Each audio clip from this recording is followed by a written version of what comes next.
I'm Tracy Baxter with today's Record Newswatch. Monticello Mayor Gordon Jenkins is heading to jail. Today, Jenkins was sentenced to serve 45 days in jail and was given 3 years probation for his jury conviction earlier this year on a misdemeanor charge of obstructing governmental administration and disorderly conduct, a violation. Jury had concluded that Jenkins intentionally interfered with police by inciting a confrontation with another man at his Broadway beauty supply shop and then accidentally punching a Monticello police officer during the incident back in July of 2012. Jenkins will begin serving the jail time May 1st. Soldier from our area has been killed in action in Afghanistan. Confirmation came today. The 24-year-old Sean Farrell, an Army sergeant from Accord, was killed when his unit came under attack on Sunday. Sergeant Farrell graduated in 2008 from Roundout Valley High School and was based at Fort Drum as a member of the Army's 10th Mountain Division. Look for further updates here at Record Online and in tomorrow's Times-Herald Record.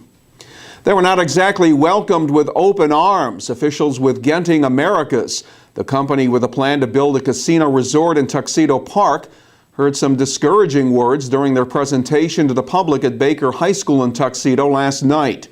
Genting Vice President Christian Good outlined the proposal that would, if a license is obtained, result in the construction of a casino on 238 acres at the site of the Renaissance Fair property and Tuxedo Ridge Ski Center, and would reportedly create more than 2,000 permanent jobs.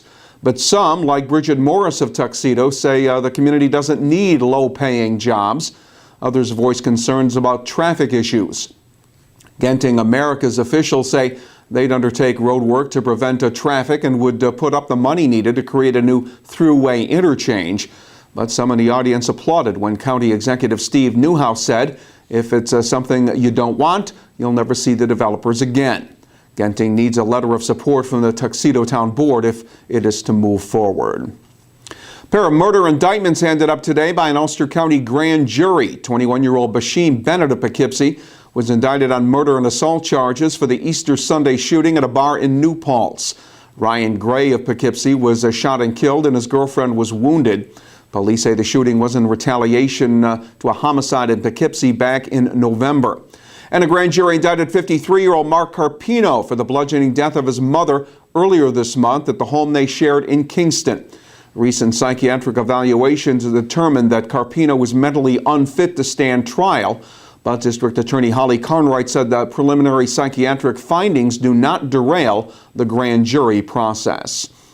Meantime, Ulster DA Carnwright is appointing a special prosecutor to handle the recent officer-involved shooting in Marbletown. Carnwright says he's turning over the investigation of the shooting of 20-year-old Brandon Riftenberg to a special prosecutor because the DA says he has had business dealings with the sheriff's deputy who was involved. Riftenberg was shot twice in the chest by the as-yet unidentified officer after leading police on a high-speed chase in a stolen car back on April 15th. Riftenberg was charged with reckless endangerment, criminal possession of stolen property, grand larceny, and criminal mischief following his release from the hospital. A primary fight shaping up in an area assembly district. New Paltz Town Supervisor Susan Zimmett has announced she will challenge 9-term incumbent Democrat Kevin Cahill in the Assembly's 103rd District. Zimmett is a former Ulster County legislator, and in her statement and announcement video, she said people can't afford Albany politics anymore, that important issues aren't being addressed, and that it's time for a change. Unfortunately, our assemblyman, who so many of us have supported for so long, has become a part of the Albany culture. I am running for the Assembly with my eyes wide open. I know I am running against the Albany machine and large corporate funders, but this year we have a choice. We can support the status quo, or together, and with your help, we can make it right. Cahill said today he is proud of his record and achievements. He has been at odds with Ulster County officials over his role in blocking 1% of the county sales tax for several months. He said the action was necessary to make the county live up to its promises on the takeover of certain costs from the towns and the city of Kingston. The charges stem from an alleged incident 6 years ago. Now Kingston City Police have arrested a man they say had sexual contact with a 12-year-old in Kingston back in 2008. 59-year-old Taj Eric Erickson also known as Richard Lewis, was taken into custody and charged with first-degree criminal sexual act.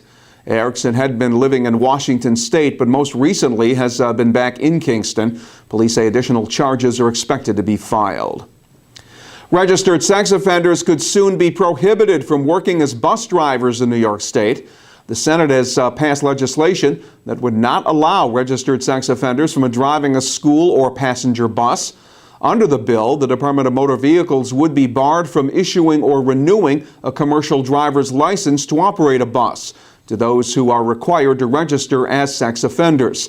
The bill has been sent on to the State Assembly for its consideration. And the way has been paved for cheerleading to be classified as an interscholastic sport in New York State. State Board of Regents was poised to formally approve the designation that would take effect with the 2014-2015 winter sports season. Classifying cheerleading as a sport would require coaches to be properly trained and that schools follow a common set of participation and practice standards.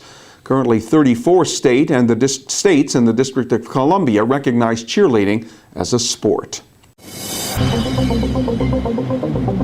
Rainy weather will stick around and the rain will be heavier tomorrow, prompting a flood watch by late Wednesday night. Tomorrow will be cloudy with showers, some of them heavy, and it'll be chilly, with temperatures not expected to get any higher than the upper 40s. More clouds and rain in the forecast for Thursday, but it'll be milder, with the highs reaching the low to mid-60s.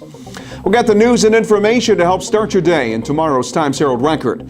And breaking news is always just a click away right here at Record Online. For Record Newswatch, I'm Tracy Baxter.